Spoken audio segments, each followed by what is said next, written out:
Capítulo 6. Das manifestações visuais. Noções sobre as aparições. Ensaio teórico sobre as aparições. Espíritos glóbulos. Teoria da alucinação. Item 100. De todas as manifestações espíritas, as mais interessantes, sem nenhuma contradita, são as que se tornam visíveis. Conscientes devem ser que ele não se refere ao sobrenatural mais do que aos outros. Assim damos primeiro as respostas que a esse assunto os espíritos responderam. Pergunta 1. Os espíritos podem se tornar visíveis? Resposta: sim, principalmente durante o sono, quando o espírito está mais livre do corpo físico. Algumas pessoas conseguem vê-los mesmo quando estão acordadas, mas este é um caso mais raro. Nota. Durante o sono, o espírito mais desprendido do corpo tem maior acesso ao mundo espiritual e pode entrar em contato com outros espíritos.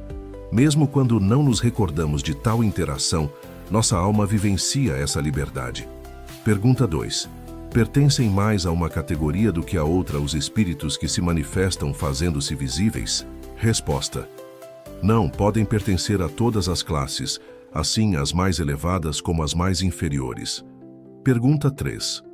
A todos os espíritos é dado manifestarem-se visivelmente?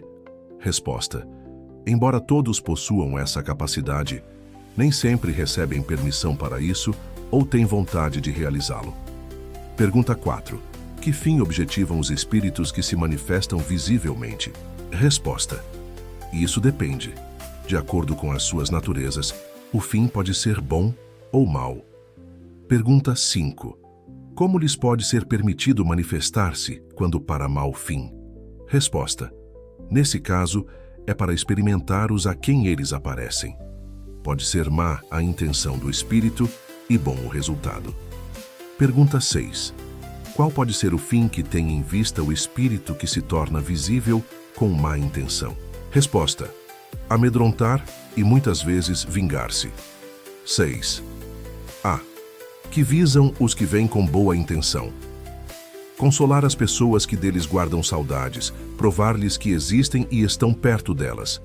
Dar conselhos e, algumas vezes, pedir para si mesmos assistência. Este estudo sobre aparições espirituais nos convida a compreender que todos os fenômenos, por mais incríveis que pareçam, seguem leis naturais universais. As manifestações visíveis não devem ser vistas como espetáculos, mas como momentos de aprendizado espiritual, testes de fé ou formas de consolo.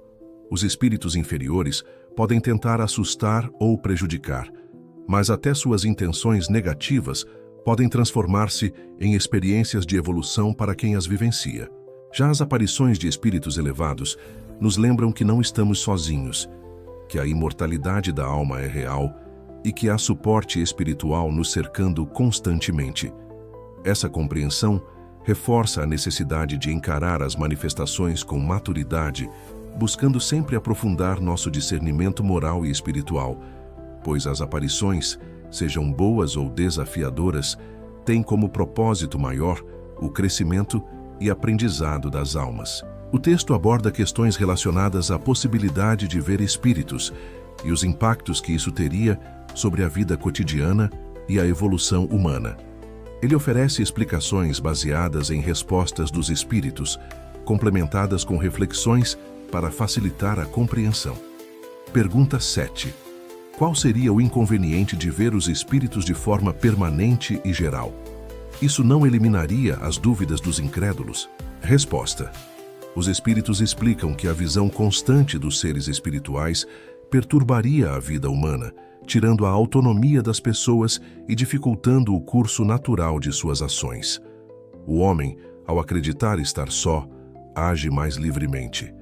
Quanto aos incrédulos, mesmo que vejam, muitos continuarão sendo céticos, alegando que as aparições não passam de ilusões. Nota: comparando o cenário com outras áreas da vida, seria tão inconveniente ver os espíritos de forma contínua como enxergar, por exemplo, o ar ou os micro-organismos ao nosso redor. O texto conclui que Deus, em sua sabedoria, regula essas percepções de maneira que atendam ao que é melhor para nosso equilíbrio e aprendizado. Pergunta 8. Se ver os espíritos continuamente traz inconvenientes, por que, em alguns casos, essa visão é permitida? Resposta: os espíritos explicam que as visões esporádicas têm um propósito: prover provas da continuidade da vida após a morte. Essas aparições passageiras oferecem consolo e reafirmam a individualidade da alma, permitindo a presença de amigos e entes queridos sem os danos de uma visão constante. Pergunta 9. Os espíritos podem ser vistos com maior frequência em mundos mais adiantados? Resposta: sim. Quanto mais o homem avançar na escala espiritual, mais próximos estará da natureza espiritual. A grosseria do corpo físico, peculiar ao nosso planeta, é a principal razão pela qual a percepção dos seres espirituais é tão rara. Pergunta 10. É racional sentir medo da aparição de um espírito? Resposta: de acordo com os espíritos, não há motivo lógico para temer aparições. Um espírito não representa perigo pelo simples fato de ser invisível. Pelo contrário, um ser humano vivo é mais perigoso, já que possui meios físicos de causar mal. O perigo dos espíritos, quando presente, está na influência moral e psicológica que podem exercer para desviar alguém do caminho do bem.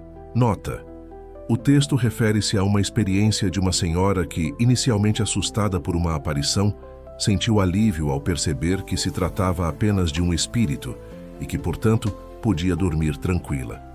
Esse exemplo demonstra que o medo é muitas vezes irracional e deveria ser direcionado às coisas do mundo material, como encontros com pessoas mal intencionadas. Reflexão: este texto nos leva a refletir sobre como a interação entre o mundo espiritual e o material é regulada por leis divinas sábias, que priorizam o equilíbrio, o livre-arbítrio e o aprendizado humano. Não ser constantemente exposto ao mundo espiritual permite que os homens se concentrem na autonomia de suas ações, sem distrações ou interferências excessivas. Também ressalta que o medo dos espíritos é infundado. O verdadeiro perigo está em nossas próprias disposições morais e na maneira como permitimos que influências externas nos desviem do bem. Essa compreensão nos convida a cultivar mais fé e serenidade diante do invisível, reconhecendo que tanto a vida física quanto a espiritual seguem propósitos elevados e harmônicos. No vídeo seguinte, continuaremos com as perguntas restantes do ensinamento. Curta, compartilhe e se inscreva no canal. Até breve!